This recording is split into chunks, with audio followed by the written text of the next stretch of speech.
Hello friends, Susmita ওয়ার্ল্ডে আপনাদের সবাইকে স্বাগত। আজ আমি মধ্যপ্রদেশ ট্যুরের ফার্স্ট ভিডিও নিয়ে চলে এসেছি। এর আগে আমি একটা ভিডিও দিয়েছিলাম মধ্যপ্রদেশের সেরা 10টি জায়গা। আপনারা নিশ্চয়ই সেই ভিডিওটা দেখেছেন। যদি না দেখে থাকেন তাহলে দেখে নিতে পারেন। আজ আমি আমার প্রথম ভিডিওতে দেখাবো পান্নাতে আমরা যে টাইগার রিজার্ভ ফরেস্টে সাফারি করেছিলাম সেই ভিডিও। তবে ভিডিওটা শুরুর আগে আমি আমাদের জার্নিটা একটু আপনাদেরকে বুঝিয়ে দিই। আমরা কোলাঘাট থেকে যেহেতু জার্নি শুরু করেছিলাম, প্রথমে আমরা হাওড়ায় গিয়েছিলাম। হাওড়া থেকে আমাদের ট্রেন ছিল 6:45, মানে বিকেল 6:45। আর পরের দিন আমরা সাদনা রেল স্টেশনে পৌঁছালাম ঠিক বেলা 11টায়। আমরা এখন সাদনা রেল স্টেশনে আছি। এখান থেকে নেবে আমাদের গাড়ি বুকিং ছিল হোটেল পর্যন্ত। আমাদের হোটেল বুক করা ছিল একদম মাতলা গেটের পাশেই কৃষ্ণা হোমস্টেতে। দুটো গাড়ি আমাদেরকে নিতে এসেছিল। আমরা এখন কৃষ্ণা হোমস্টের উদ্দেশ্যে রওনা হলাম। ওখানে পৌঁছাতে আমাদের 2 ঘন্টা লেগে গিয়েছিল। পরদিন আমাদের বুকিং ছিল জঙ্গল সাফারি। আমাদেরকে বলে দেওয়া হয়েছিল একদম 6টার মধ্যে গাড়িতে উঠে যেতে হবে। 6:30টায় গেট খুলবে। তার আগে কিছু আই কার্ড সংক্রান্ত ফর্মালিটিস কিছু পূরণ করতে হয়। আমরা 5:30টার মধ্যে রেডি হয়ে একদম গাড়িতে চলে এসলাম। আমাদের গাইডও চলে এসেছিল। আমাদের 2টো গাড়ি লেগেছিল, অনেকজন যেহেতু মেম্বার ছিলাম। 6:30টায় গেট খুলল, মাদলা গেট। গেট দিয়ে একের পর এক সুন্দর করে সবগুলো গাড়ি পরপর যেতে শুরু করলো, একটা নির্দিষ্ট ডিস্ট্যান্স মেনটেন করে। একদম নিস্তব্ধ পরিবেশ। আমরা যখন এখানে এসেছিলাম 6টা নাগাদ, তখন কিন্তু একদম অন্ধকার ছিল। সূর্যের কিন্তু কোনো দেখা ছিল না তখন। জঙ্গলে পৌঁছানোর পরেও কিন্তু সূর্যোদয় ঠিকমতো হয়নি। বেশ অনেকক্ষণ পর তবে সূর্যোদয় হয়েছিল। এত পরিমাণে ঠান্ডা ছিল, আমাদের হোটেল থেকে কিন্তু এইরকম ছোট ছোট ব্ল্যাঙ্কেট দিয়েছিল গায়ে দেওয়ার জন্য। সকলেই চাদর, সোয়েটার, টুপি এসব পরেও একদম ঠান্ডায় থরথর করে কাঁপছিলাম। ওই কম্বলগুলোই তখন আমাদের ভরসা ছিল। সকলেই ওই কম্বল গুটিসুটি দিয়ে গায়ে জড়িয়ে আমরা বসেছিলাম। যেহেতু এগুলো জিপসি গাড়ি, একদম ওপেন, চারিদিক দিয়ে হু হু করে ঠান্ডা বাতাস ঢুকছিল। ফেব্রুয়ারি মাস, তাও এত পরিমাণে ঠান্ডা লাগছিল যে বলার নয়। মনে হচ্ছিল যেন ডিসেম্বরের ঠান্ডায় আমরা ঘুরতে এসেছি। একদম নিস্তব্ধ জঙ্গলের ভেতর দিয়ে আমরা একের পর এক গাড়ি এগিয়ে চললাম। সকলেরই একটাই উদ্দেশ্য, বাঘ দেখার। এখানে আসেই সকলে বাঘ দেখার জন্যই মেনলি, কিন্তু বাঘ ছাড়াও আরও অনেক পশু জন্তু এই জঙ্গলে রয়েছে। কিছুক্ষণ আসার পরেই নদীর ধারে দেখি গাড়িগুলো সব দাঁড়িয়ে গেছে। তখনই আমাদের গাইড বললেন যে ওখানে বাঘ আছে। অনেক কষ্টে ভালো করে দেখে বুঝতে পারলাম, হ্যাঁ, ওই যে জলের ধারে বাঘ মহাশয় দাঁড়িয়ে আছে। আপনারাও নিশ্চয়ই দেখতে পেয়েছেন। তবে অনেকটা দূর থেকে দেখেছি বলে মনটা ঠিক ভরল না।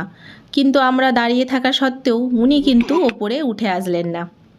তখন আমাদের ড্রাইভার আর গাইড বললেন, ঠিক আছে, কোনো ব্যাপার নয়, আবার আমরা অন্য দিক দিয়ে বাঘ দেখার চেষ্টা করব। ওইখানে নদীর ধারে কিন্তু 2টো বাঘ ছিল, মানে 2টো বাচ্চা বাঘ।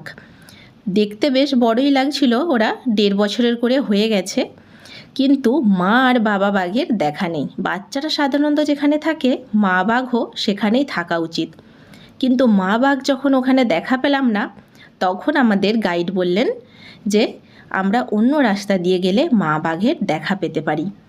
তখন ওনাদের দক্ষ অভিজ্ঞতার ফলে আমরা অন্য একটা রাস্তা ধরলাম মা বাঘটাকে দেখার আশায়। ওই যে দূরে দেখতে পাচ্ছেন পাহাড়ের কোল ঘেঁষে সূর্যোদয় হচ্ছে, কি অপরূপ দৃশ্য। কিছুক্ষণ পরেই দেখি পাহাড়ের ওপর থেকে একটা খটখট আওয়াজ হচ্ছে। তারপরেই দেখি বাঘ মহাশয় পাহাড়ের ওপর থেকে নেমে আসে।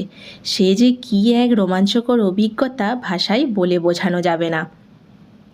আমরা বাঘ আগে অনেক দেখেছি চিড়িয়াখানায়, কিন্তু এই রকম একদম জঙ্গলের বন্যপ্রাণী, ওয়াইল্ড অ্যানিম্যাল সত্যিই যে এত সামনে থেকে দেখতে পাবো কল্পনাও করতে পারিনি। দেখুন, প্রত্যেকটা গাড়ি দাঁড়িয়ে গেছে, আর ফার্স্ট কিন্তু আমাদের গাড়ির আমরাই সকলের আগে বাঘটাকে দেখেছি।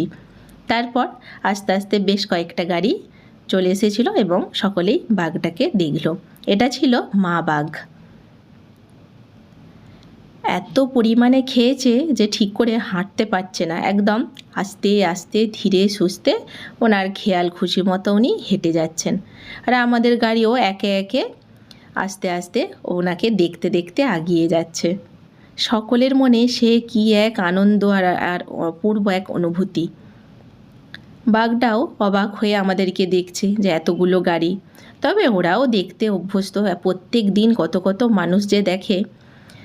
মানুষজন যদি ওকে বিরক্ত না করে বা কোনো কিছু সমস্যায় না ফেলে, বাঘরাও কিন্তু মানুষদেরকে কোনো রকম আক্রমণ করে না। ওরাও কিন্তু যেন পোষা বাঘের মতো শান্ত নিরীহ হয়ে হেঁটে যায়। এইখানে এসে বাঘটা পাহাড়ের কোল ঘেঁষে নিচের দিকে নেমে চলে গেল। আর কিন্তু আমরা এই মা বাঘটাকে দেখতে পাইনি। তবে আমাদের ড্রাইভার আর আমাদের যে গাইড ছিলেন খুবই দক্ষ। তারা বললেন, চলুন তবে আমরা দেখি গিয়ে বাবা বাঘটার দেখা পাই কিনা। তার আগে ওই যে সেই নদীর ধারে যে দুটো ছোট বাচ্চা ছিল, তারা যদি ওপরে উঠে আসে তাহলে আরও একটু কাছ থেকে দেখতে পাবো। তাই গাড়ি ঘুরিয়ে আমরা আবারও সেই জায়গাটায় চললাম। দেখতেই পাচ্ছেন এখানে জঙ্গল বলতে আমরা জঙ্গল যেমন আমরা বুঝি, এইখানে জঙ্গল কিন্তু সেই রকম নয়। একদমই ফাঁকা ফাঁকা খোলা মাঠের মতো বেশ কিছু জায়গাটা। এখানে ঝোপঝাড় কিছু সেরকম নেই, কিছু বড় বড় গাছ রয়েছে। দেখুন, শাল, সেগুন, কত রকমের বড় বড় লম্বা লম্বা গাছ।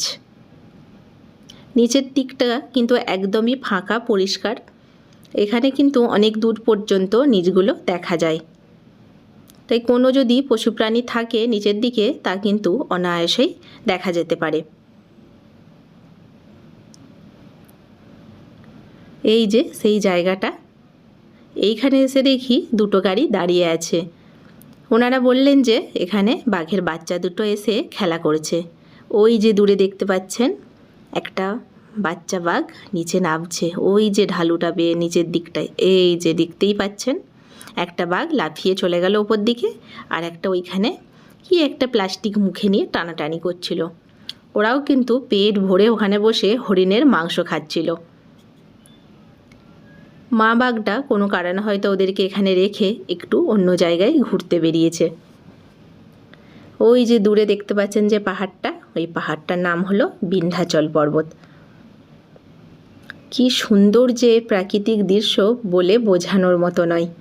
আপনারা দেখতেই পাচ্ছেন এত সুন্দর এই সকালের যে আবহাওয়া, একদম মানে মিঠে রোদ গায়ে মেখে আমরা এগিয়ে চলেছি।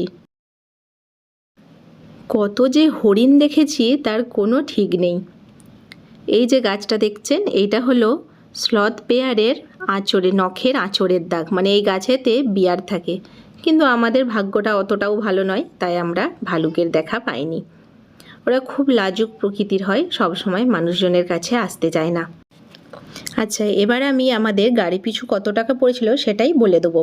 আমাদের এক একটা গাড়িতে নিয়েছিল 7,200, আর দুটো গাড়িতে পড়েছিল 14,400 টাকা। ওর মধ্যেই কিন্তু ড্রাইভার, জিপসি গাড়ি, গাইড সমস্ত কিছুই ইনক্লুডেড ছিল। আমরা কিন্তু আগে থেকেই জঙ্গল সাফারির জন্য অনলাইনে বুকিং করে রেখেছিলাম। এইখানে একটা সুন্দর ময়ূর দেখতে পেলাম। এই জঙ্গলে অনেকগুলোই ময়ূর রয়েছে। এইখানে দেখুন বেশ কয়েকটা স্পটেড ডিয়ার কি সুন্দর রাস্তা পার করে আস্তে আস্তে দৌড়ে চলে গেল। এই যে বড় বড় ঘাসের জঙ্গল দেখছেন, এর মাঝেই কিন্তু অনেক সময় বাঘ লুকিয়ে থাকে। এর মাঝে লুকিয়ে থেকে শিকারকে খুব ভালোভাবে লক্ষ্য করে এবং আক্রমণ করে।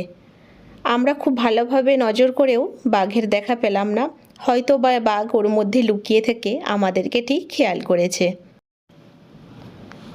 এইখানে একটা জলাশয়ের ধারে আমরা মেল বাঘটাকে দেখার চেষ্টা করেছিলাম।